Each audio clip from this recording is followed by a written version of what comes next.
Facts about Herbert Hoover. He was born August 10, 1874 in West Branch, Iowa. He was married to Lou Henry, and his children were Herbert Hoover Jr. and Allen Hoover. Hoover's college life. He was a postgraduate at Stanford University from 1891 to 1895, where he received a degree in geology and was a manager of the football team.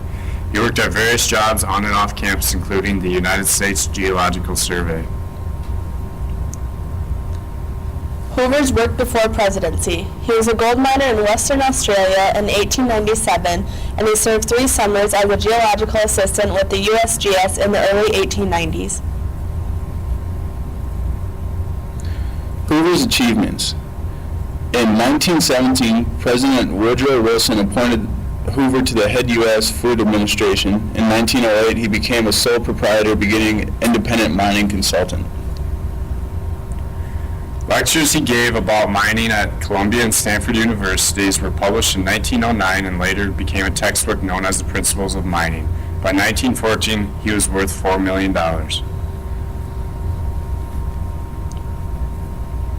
He served 1 term when he was 54 and left when he lost re-election. He was the 31st president and was a Republican presidency. Great Depression took place during his presidency. The Hoover Dam went under construction in 1930 and was done in 1936. Charles Curtis was the vice president while he was president. Hoover appointed Charles Evans Hughes as Chief Justice of the Supreme Court on February 3, 1930. In 1932, employment reached 24.9. I should have said it. Hoover passed away on October 20th, 1964 in the Waldorf Towers due to internal bleeding.